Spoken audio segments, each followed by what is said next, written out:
I don't need no doctor, no, 'cause I know what's ailing me.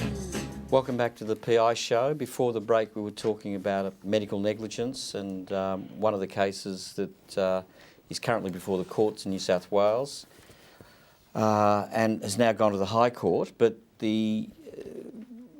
before the break we were talking about a young girl who eventually developed a brain tumour, and it was in effect, I think, misdiagnosis or inadequate diagnosis at a particular point in time. She sued the doctor, got up. She went to the Court of Appeal. The Court of Appeal said, in effect, that she hadn't proved that the failure to diagnose had caused some extra damage. Correct, to her that's right. with the brain tumour. And they dismissed the case. So That's they just right. said that on the basic principles you can't possibly succeed, and that the brain tumour probably would have developed anyway.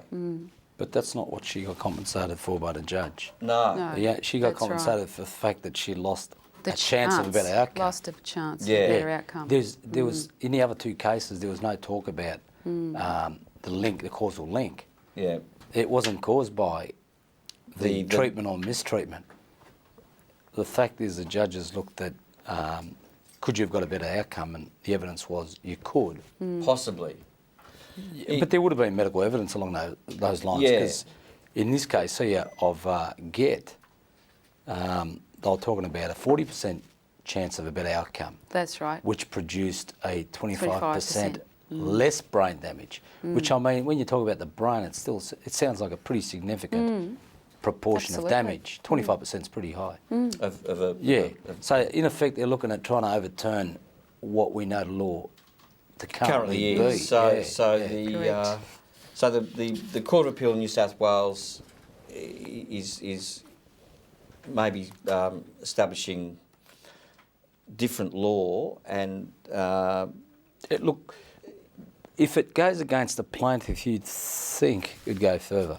yeah, so It won't stop. It's Yeah. gone. It's gone to the High Court. It's gone, they've had, And the High plaintiffs Court's had going to special leave. decide this sort of issue about medical negligence and what they call loss of chance or an opportunity for a better outcome next year. Well, Harry, So- it's different to what we know the compensation law to be, where causation's always important. In these cases, the causal link isn't there. Or You're may looking not at be there. Yeah, you're looking at something different. So it's more, Yeah. if you like, more speculative, more up in the air, more. Yeah, it is speculative. It's vaguer Yeah. than what we're used to in other areas. Well, if of you're looking law. at certainties, you're not going to have any. Well, on balance of probabilities Yeah, as well. yeah. You can't quite put your finger on what would have been the outcome Precisely. without the failure to That's diagnose correct. or treatment. So it's a very difficult area of law to establish, I think, and it depends on medical opinion. And again, I think. Well, let's hope the High Court let's hope use the a High Court common exercise. sense approach. You took the words out of my Otherwise, mouth, there's going to be Tony. a lot of problems.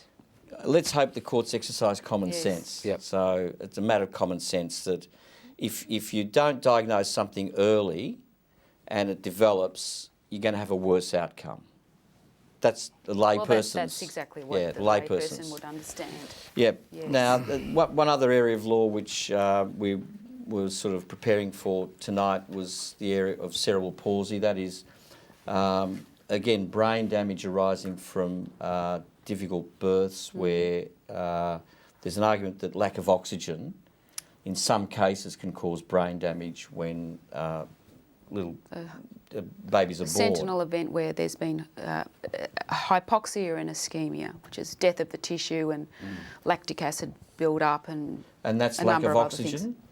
Well, there'd be an event that has caused lack of oxygen. There must be an event such as cord prolapse, obstructed labour, and you could. And something that the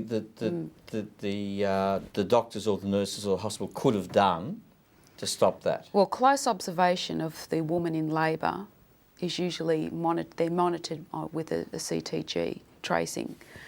The nurse, the midwife looking after the patient will be monitoring those tracings regularly through labour, as well as the doctor.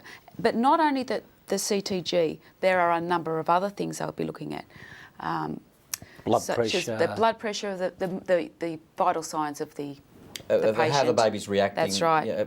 When it's being born and shortly dilation, thereafter. Dilation's all sorts. critical, isn't That's it? right. Yeah, If there's yeah. any meconium staining. So there's been a number of cases around Australia which have where they've sued the doctors or the hospitals, and one case in New South Wales called Simpson Simpson versus and Diamond. and the hospital itself. Yeah, and Simpson got up, and the interesting thing about this case was that she sued the doctor on the day of the trial. The doctor admitted liability, and Correct. the judge had to assess damages. Under many headings. And the Damage. judge assessed 32 Heads of possible damage. heads of damage. And the ultimate verdict in that case was damages awarded in the sum of $13 million. Correct. So it was a very, very significant sum, probably the largest sum in New South Wales. The damages have got to put the plaintiff in as close a position as the plaintiff would have been in if it wasn't for the negligent. But for Yep. the negligence. But for the negligence. So she sued, I think, when she was 21. Yes. And It was so, Calandra Simpson. so she sued after she became an adult. That's right. And the judge awarded, I think, $380,000 for pain and suffering, Correct. 390, I think it was. Yeah, around there. and I think awarded about $700,000 for loss of earnings. So that's roughly about $1 million. Well, this girl wanted to actually study law. There's a lot of people who want to study law, and she's not alone. So and then so the $1 million for pain, suffering, and loss of income, and the rest, in effect, was for medical and like expenses. Medical treatment, medical aids, all sorts of things. And it was a Many huge verdict, and the defendants had to pay for extra holidays, extra computer equipment. Or the That's extra right. cost of extra all of cost this. of all this thing, and the lawyers for the plaintiff in that case went through 32 distinct extra costs she would have had: home modifications, car modifications, Because she was confined to a wheelchair. confined to a wheelchair. So there was a huge amount of material about what it would have cost To look after on a day-to-day for basis. future care. So it was a Daily very sad living, case, but but eventually she did succeed. I think that's all we've got Yeah, time we've got it. for, except for a very important segment. No, we haven't got time No, for we a very haven't got time important for segment. it. Next week we'll come to Tony's mailbag with questions. Keep sending questions into our website, and we're very happy to look at them and attempt to answer them on the show. And thanks for watching, and we'll see you next Thanks, week. Lewis. Thanks, Jennifer. Thanks, Jen. Thank you. Very Thanks, enlightening. Tony. Thanks, Harry. Thank you.